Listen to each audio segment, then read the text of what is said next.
नमस्कार, welcome to दिनामी economy and economics.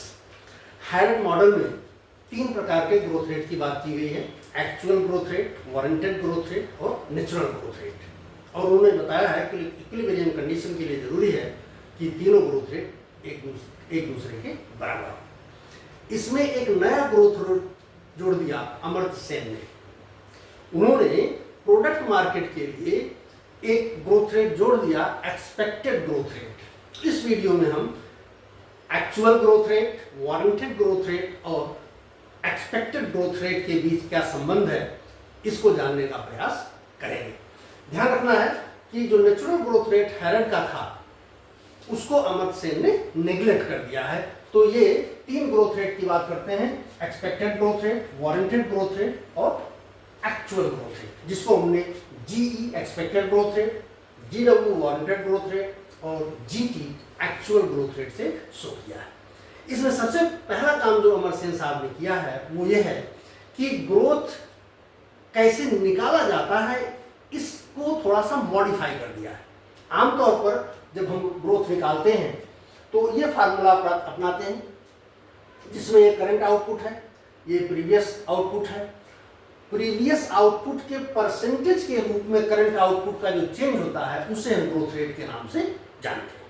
Amartya Sen साहब ने क्या किया कि ग्रोथ रेट जो निकाला है उसको करंट आउटपुट के परसेंटेज के रूप में निकाला है। देखिए ध्यान से कि here yt-1 is in denominator और यहां पर क्या है yt, यानी जो करंट आउटपुट है उसके परसेंटेज के रूप में चेंज को निकाल रहे हैं। ये अमर्त्य सेन साहब ने अपनी बात को सिद्ध करने के लिए किया है। ये एक प्रोसीजरल या मेथोडोलॉजिकल चेंज अमर्त्य सेन साहब ने किया है।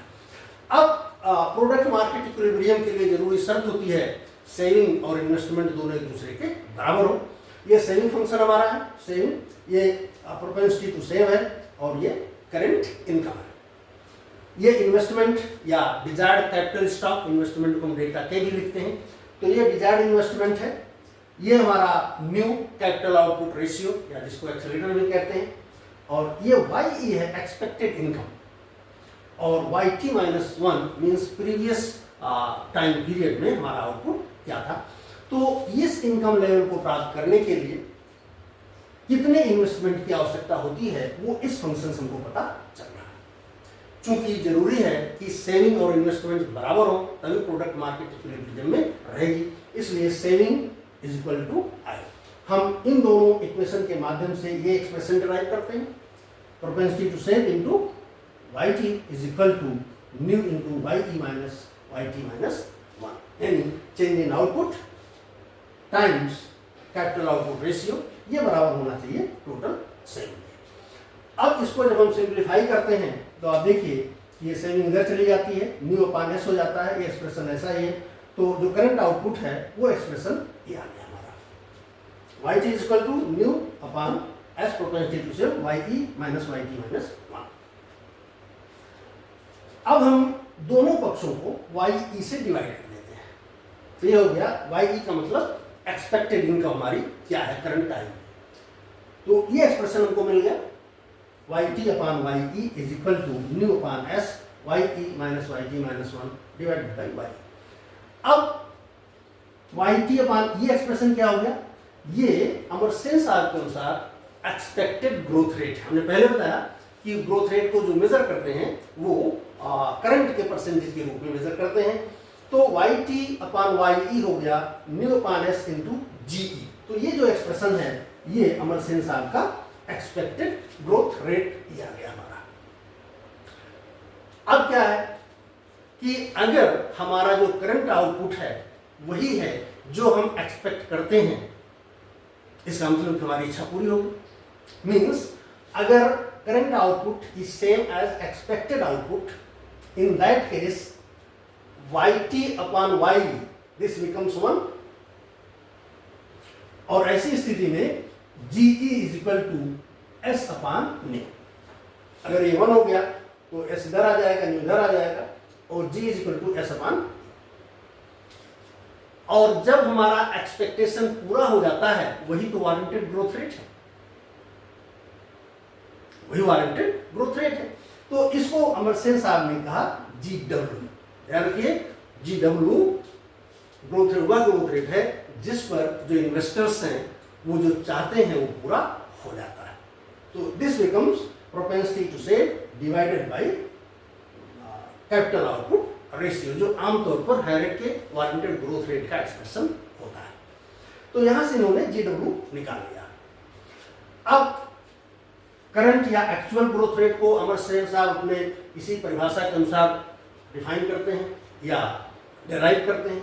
तो करंट ग्रोथ रेट हो गया आपका YT minus YT minus 1 divided by YT। इसको YT से हमने फिर सिंप्लीफाई कर दिया तो ये एक्सप्रेशन आ गया 1 माइनस दिस वन।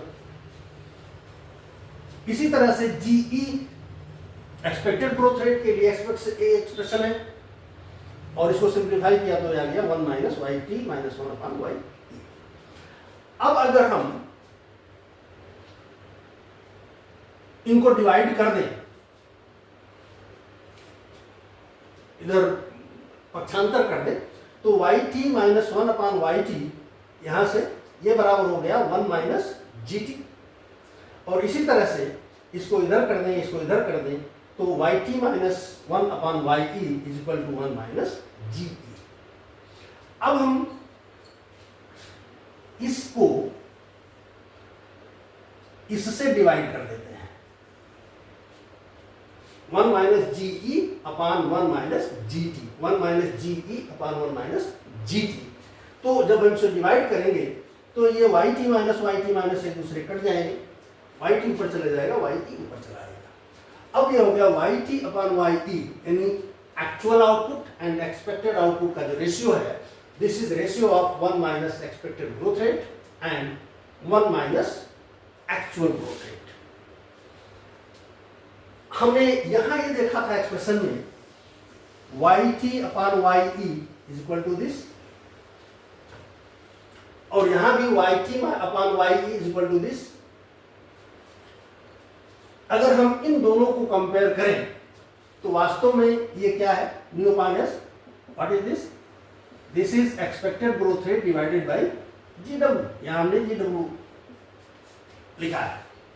तो ये वास्तव में हो गया YT upon YE is ratio of expected growth and warranted growth, और ये दोनों एक दूसरे के बराबर। अब यहां से हम इंप्लीकेशन निकाल सकते हैं इस एक्सप्रेशन के माध्यम से, इक्विलिब्रियम कंडीशन क्या होगी। यहां से देखिए, if GE is equal to GW, if GE is equal to GW, इसका मतलब कि ये 1 हो जाएगा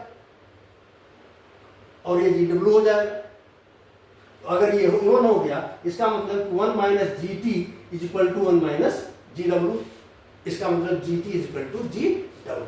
तो अगर GE और GW बराबर हैं तो ये तीनों एक दूसरे के बराबर हो जाएंगे। Similarly if GE is equal to GT,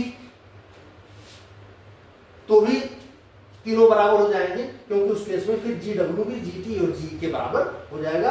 if GE is equal to GT, अगर GE और GT बराबर है तो ये GT हो जाएगा, 1 हो जाएगा। It means G is equal to GW, यानी कि GT is equal to GW is equal to GT।